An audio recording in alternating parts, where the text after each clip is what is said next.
chega dentro de uma escola, dentro de sala de aula, você tem os livros didáticos. E esses livros didáticos, eles mostram uma realidade faltando pedaço. Você tem a história dos chamados negros, você tem a história dos senhores de escravos, você tem a história da República do Brasil, do golpe de Estado que não é falado em sala de aula, porque ele só vai se apresentar dentro de biblioteca. Livros bibliotecários falam o que dentro de sala de aula não é colocado, ele é tirado isso do aluno.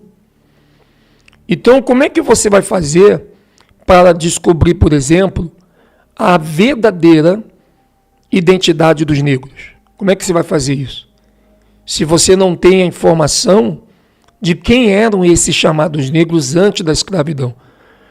Porque eles vão te dar um vetor de entender. Eles são afrodescendentes, então são africanos.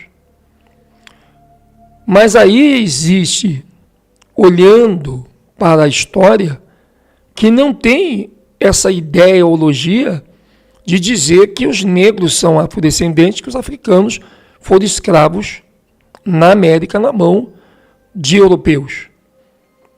Porque os africanos, eles foram dados que seriam escravos, mas não fora do seu território. Porque essa escravidão dos africanos dura até hoje. A dos hebreus foram 400 anos. E hoje tem um reflexo da não plenitude. Então, o que o povo chamado negro, o povo, os índios, o que eles estão vivendo hoje? Estão vivendo uma vida sem plenitude. A plenitude está faltando na vida desse povo, porque foi tirada a coisa.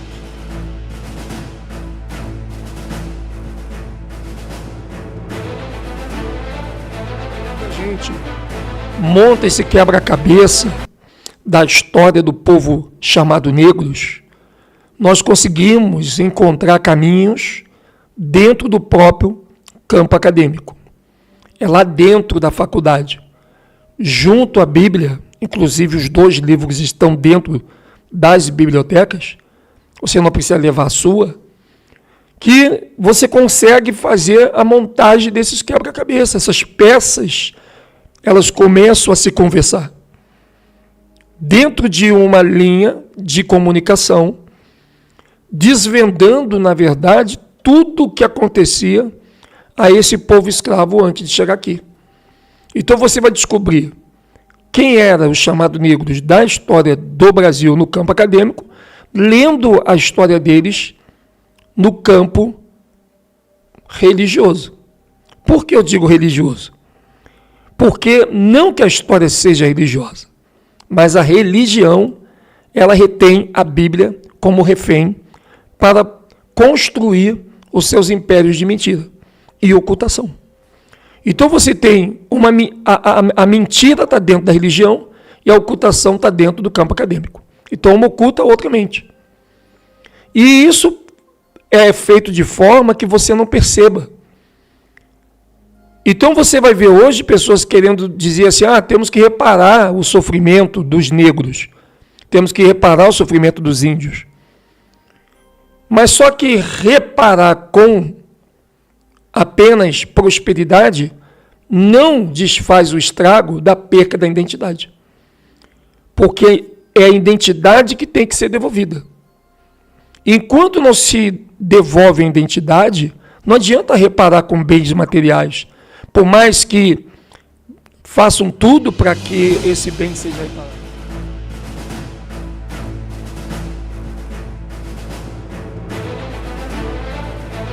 Começa a colocar a sua mão na história. Quando você coloca a sua mão na história, você consegue perceber que houve uma manobra muito grande.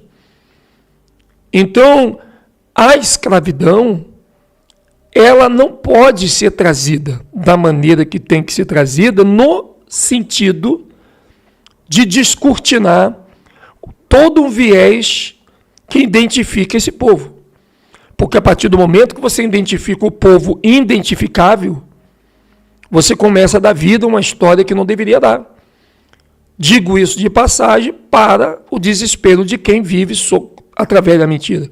Então você tem um governo república, você tem políticos que hoje ganham muito bem, obrigado, mas baseado debaixo daquilo que foi perdido por aqueles que chegaram aqui e que eles eram exatamente essa autoridade antes de ser escravo, no mesmo modelo que eles são encurvados a obedecer àqueles que têm hoje essa autoridade. Então ele vai envolver as Askenazi, vai envolver os caldeus, vai envolver toda uma linha Grécia, Roma, toda uma construção de usar a palavra Portugal, para que toda essa escravidão, essas maldades, que foram muitas, elas começam a vir a público, mas não da maneira que tem que vir. Então eles oficializam aquilo que eles podem falar da verdade e eles ocultam as partes que, com certeza, vão fazer deles criminosos. Então, aquilo que compromete tem que ser ocultado. Aquilo que é verdade, mas não compromete, pode ser falado. Porque eles precisam da luz para poder continuar com a sombra. Sem luz não existe sombra. Sem verdade não existe mentira. Então, a mentira ela é 100% dependente da verdade. Isso aí é fato.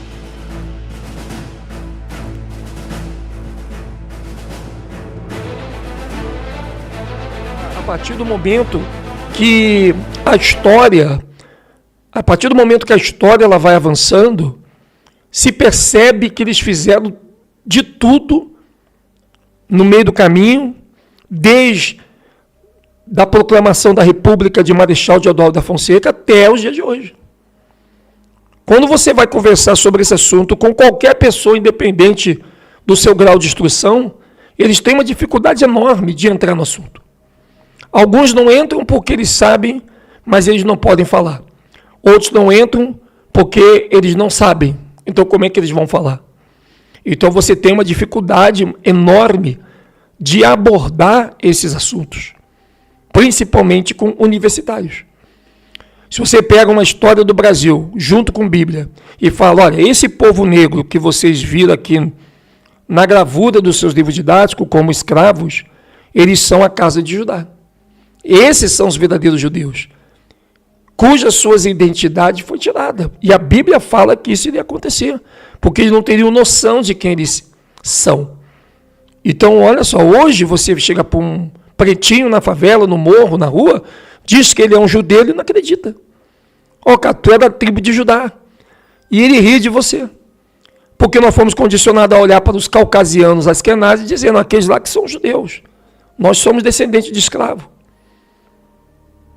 Então isso, hoje, é pregado no mundo todo. Um paradigma repetido para que você sempre diga, eu sou afrodescendente, sou afrodescendente.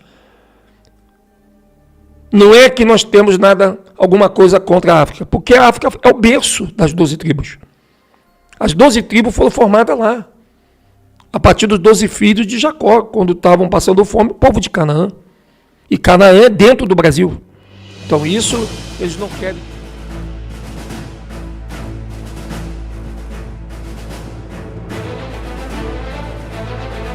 Toda a verdade, ela vai vir à tona. Isso você não tenha dúvida. A verdade vai vir à tona, ela tem que vir. Só que, infelizmente, é a base de sofrimento. É a base de sacrifícios. E muitas vezes é a base de grande derramamento de sangue, advindo de vários acidentes, que é difícil de você engolir, que aquilo foi natural. Quando eles querem fazer algo para diminuir algo que está crescendo, e esse crescimento é perigoso, eles começam a trabalhar de uma forma tão bem feita que as coisas acontecem e não se acha culpado. Então, se um professor que é fechado com o sistema começa a trazer essas informações que os negros são verdadeiros judeus e eles vieram para cá como escravos para cumprir a grande tribulação dos 400 anos, porque a grande tribulação não tem nada a ver com o anticristo. Grande tribulação está ligada àquilo que aconteceu com a casa de Judá, que foi a última a sair de Jerusalém. E é disso que o Salvador profetiza em Mateus 24. E eles jogam isso para o anticristo. Mas não existe grande tribulação do anticristo, existe grande tribulação do sofrimento e escravidão das 12 tribos.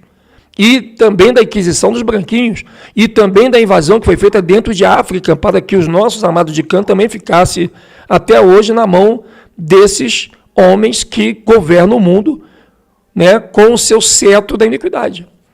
Então eles vão fazendo a história ser esquecida. A grande ferramenta é: não saiba a história. E se você souber, esqueça. Porque eles vão trabalhar a partir disso sempre.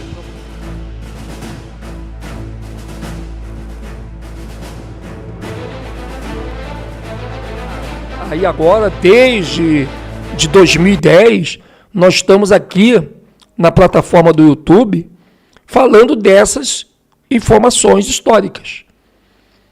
Do povo preto, que é o verdadeiro judeu, da cor negra ou preta do nosso Salvador Yahushua. Ele morreu de costas e não de frente, como estão dizendo aí. Essa figura do cristianismo, de um Jesus de frente para você de braços abertos, isso é obra daqueles que criaram o sistema. A ordem do Cavaleiro de Cristo, a ordem dos Templários, porque o nosso Salvador morre de costas. Inclusive os pretos, quando chegaram aqui no Brasil, que foram judeus que assistiram à morte do Salvador, eles morrem também de costa no tronco. Que o Salvador não foi colocado em nenhum lugar chamado cruz, porque a cruz não é esse objeto que eles mostram dentro das religiões. O Salvador ele morre no madeiro, e a cruz é o sacrifício. A cruz, ela é um sacrifício. Ela representa o sacrifício que ele fez indo para o madeiro. Então, tudo bem que eles falam, mas ele foi levado na cruz. Assim, porque a cruz é o sacrifício. Ele foi levado para o sacrifício. E aí eles fazem uma cruz, só que cruz, o sentido de cruz aqui, não é isso que você vê nas igrejas religiosas. O sentido de cruz aqui é cruzadas. As cruzadas que eram feitas nos 7 mares. E essas cruzadas, ela tem o seu símbolo no formato dessa cruz que você vê simbólica, que não tem nada a ver com a cruz que é o sacrifício do Salvador feito no madeiro. Quando você pega essa tradução, ela pode te induzir você a errar de acordo com a visão que eles estão te propondo, para criar o grande quebra-cabeça com a própria